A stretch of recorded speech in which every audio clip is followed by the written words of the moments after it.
With very soon to be official District Attorney Mike Schmidt. Thank you for taking a little time and talking to us. First, talk just if you could just briefly explain how you were feeling and how you feel now, given that the timeline for your start date moved up dramatically and pretty unexpectedly. Yeah, absolutely. It's kind of mixed emotions, a little bit of a roller coaster. I thought I was going to have this 6 month time period to really thoughtfully, assemble my policies and my team, and that got moved up. So it's intimidating and everything else, but at the same time, I think it's the right time. We're in a moment where a lot of the things that I ran on are being discussed throughout the community in terms of criminal justice reform and racial, just decreasing racial disparity in our criminal justice system. So I'm also excited to get in there and get started. So some of these ideas that you ran on are now coming to fruition, and you have a panel that you've put together. Can you explain a bit behind the thought process that you took going into who would be on your team?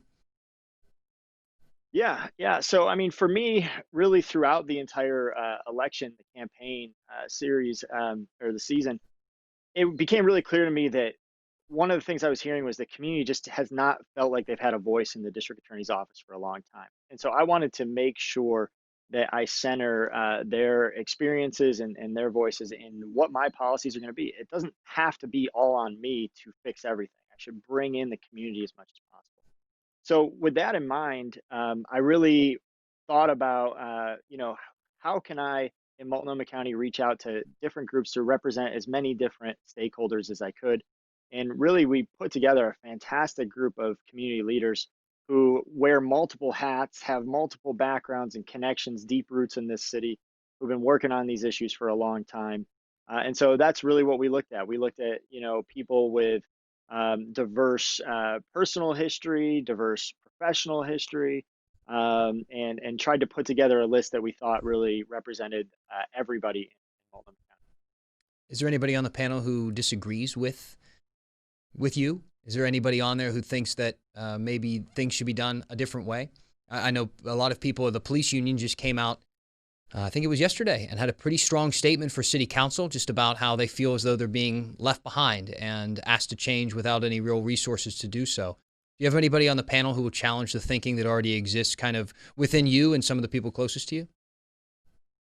Yeah, I think some of the folks on there, we have a retired Portland police officer, Kevin Modica, so he really has that history and experience. Not necessarily that he's going to disagree with me on all kinds of things, but like, he brings that kind of more law enforcement experience. We have Erin Greenewald, who is a longtime prosecutor of domestic violence, so she's got the prosecutorial history.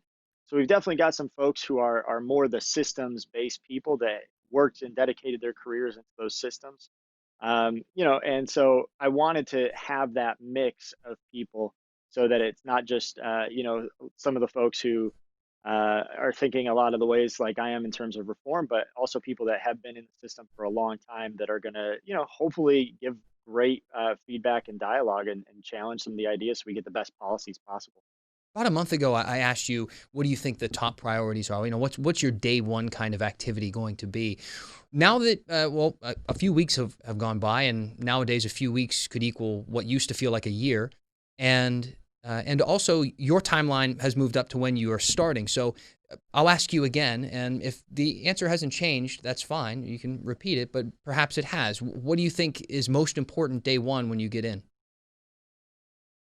Yeah, day one, I mean, really is going to be, we have a lot of civil unrest going on right now, a lot of arrests being made in protest cases. So that's creating a big group of cases that are just building up in the system. And because of COVID and, shutting down our courthouse and the Justice Center and things like that, we're not able to process those cases like we would normally. So that's kind of building a backlog. So that's going to be one of the things that I got to really look at on day one is where are we going to put our resources on those cases. And then, I think we're at a time where I need to come out as clearly as I can on issues of police accountability.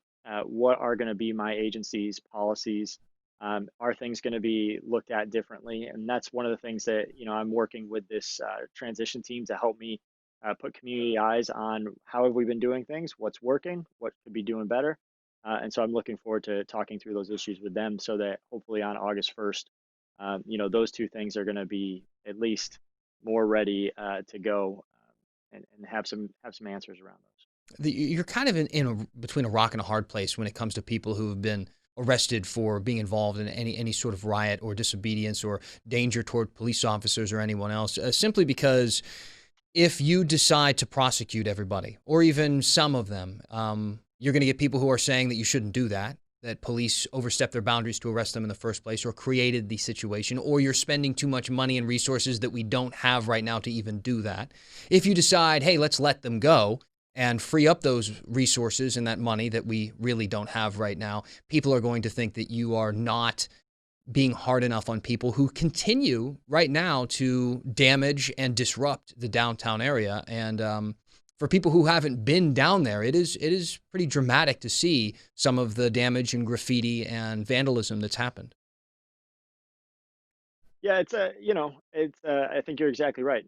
No matter which way I go, there's going to be criticism of some people will cheer that, and some people will say, that they're disappointed in those decisions. But that's part of the job that I signed up for. My approach is really going to be thoughtful and review the cases and really kind of exactly what I talked about throughout the campaign.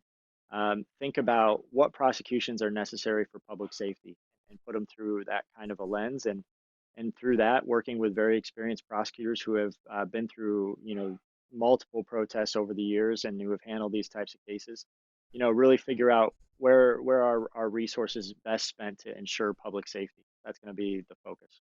There's been a lot of discussion lately about journalists covering these. And for generations, really, the journalists at these demonstrations were very easy to pick out because they were the ones with the big cameras, or they were the ones who clearly were with the press. But in a day and age where live streamers and citizen journalists and YouTubers and bloggers are all a form of journalism in the eyes of many, how do you plan to move forward with who and who is not a journalist and who can claim such a thing? There's, through my knowledge, no defined press pass or system to sign up for currently. Is that something you've considered at all? It's something I've thought about, especially with the court's order, the temporary restraining order against arresting journalists who are covering this.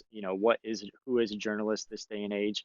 I've been watching a lot of, at nights, the protests on live streams that people are streaming what's happening, and that's been a way for me to kind of see what's happening. So, is that journalism? Is that not journalism?